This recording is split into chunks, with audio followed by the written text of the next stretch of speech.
Mummy जी, चाय ले लीजिए। अरे कलमुही, तेरे हाथों से तो चाय पीते हुए भी डर लगता है, कहीं इससे तेरा रंग मुझ पर ना चढ़ जाए। अगर इन्हें इतनी ही शर्म होती तो मेरे इतने हैंडसम भाई को इस तरह फंसाती नहीं। बानी और शिवम की लव मैरिज हुई है। बानी के ससुराल में उसकी ननद और सास हैं, जिन्हें अपने गोरे रंग पर बहुत गुरूर होता है, जिस वजह से वो बानी को सिर्फ उसके सांवले रंग की वजह से नापसंद करती है और हमेशा उसे ताने सुनाती रहती हैं। बानी उनकी सभी जली कटी बातें सुनकर चुपचाप वहां से चली जाती है। तुम माँ और छोटी को कुछ बोलती क्यों नहीं? मम्मी जी बड़ी हैं, हर छुटकी ना समझ, इस तरह उन्हें उल्टा जवाब देना सही नहीं। मेरी जिम्मेदारी उनकी सेवा करना है, जो मैं पूरे दिल से हमेशा करती रहूंगी। ऐसा बोलकर बानी रसोई में जाकर रात के खाने की तैयारी करने लगती है। रात को खाना खाते हुए बानी की सास उसे कहती है, कल मैंने अपनी फ्रेंड्स के साथ किटी पार्टी रखी है, समय से सारा खाना बना देना और अपना मनहूस चेहरा लेकर ज्यादा उनके सामने मत आना, समझी? माँ, बानी आप दोनों की कितनी परवाह करती है, फिर भी आप उससे इतना बुरा व्यवहार क्यों करती हैं? अरे एक तो लव मैरिज करके इस कलमुही को हमारे सर पर लाकर बिठा दिया और अब हम इसे कुछ बोल भी नहीं सकते क्या? भैया तो इनकी तरफदारी करेंगे ही, आखिर इन्होंने पूरी तरह उन्हें अपने वश में जो किया है। जिसे जो करना है करे, बस कल मेरा सारा काम समय पर हो जाना चाहिए। इस पर सब खाना खाकर सोने चले जाते हैं और अगले दिन बानी जल्दी उठकर सास की किटी पार्टी के लिए तैयारियां शुरू कर देती है, जिस पर पार्टी शुरू होने के बाद सास की सहेलियां कहती हैं, अरे वाह री, तेरी बहू ने तो बड़े स्वादिष्ट समोसे बनाए हैं।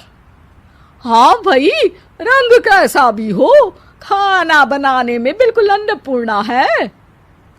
अरे इसकी भी क्या बात करनी, मेरी बेटी से मिलो, इसकी सुंदरता के आगे तो उर्वशी रंभा भी फेल है। उर्वशी रंभा को तो फेल कर देगी, पर क्या अन्नपूर्णा बन पाएगी? अरे इसे काम करने की क्या जरूरत, उसके लिए बानी है तो, और मैं तो इसकी शादी भी किसी नौकर चाकर वाले घर में ही करूंगी। बानी वापस रसोई में चली जाती है और किटी पार्टी चलती रहती है। उसी रात को बानी की सास गुस्से में चिल्लाते हुए अपने कमरे से बाहर निकल कर आती है। हाय रे, चोरी हो गई, मेरे पैसे, पक्का पक्का इस कलमुही की वजह से हुआ है ये सब। अरे क्या हुआ माँ, कौन सा आसमान टूट गया?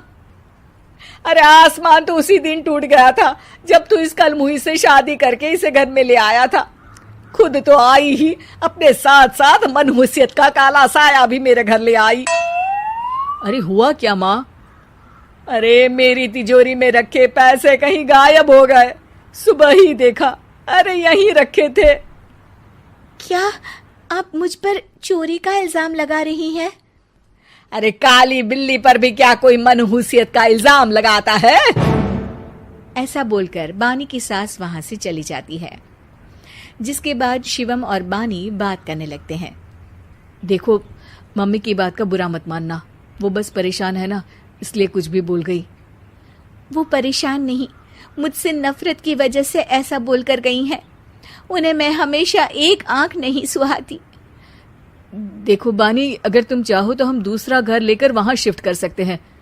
आखिर तुमसे प्यार करके तुम्हें अपनी जिम्मेदारी पर इस घर में लेकर आया हूं, इस तरह टॉर्चर नहीं होने दे सकता। अगर आप साथ हैं तो मुझे किसी चीज की टेंशन नहीं, और आखिर वो हमारी बुजुर्ग हैं, हम उन्हें और छुटकी को इस तरह अकेले छोड़कर कैसे जा सकते हैं? इसके बाद बानी भी अपने कमरे में चली जाती है और अब हर रोज उसकी सास की तिजोरी से पैसे गायब होने लगते हैं। इसी तरह कुछ समय बीत जाता है और वो हर बार हर चीज का इल्जाम बानी पर लगाती है, पर बानी कभी कुछ भी नहीं बोलती।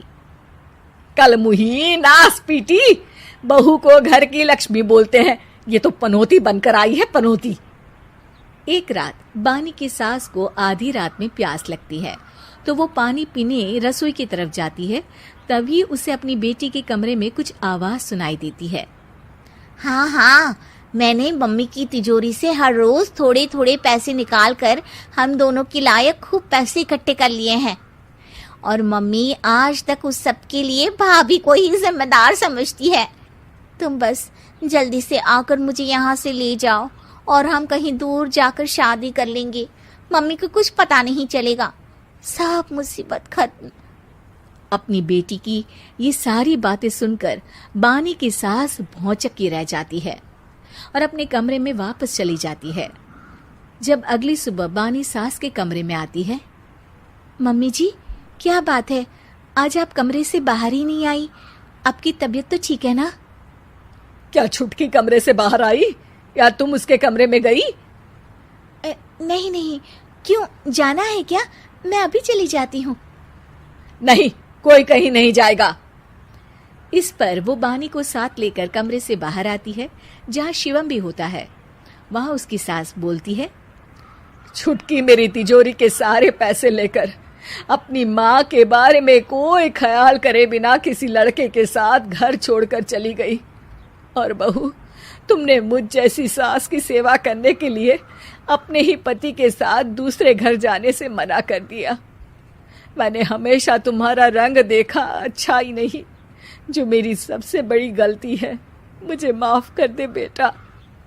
और इसके बाद बानी की सास कभी अपनी बहू की तारीफ करते थकी नहीं।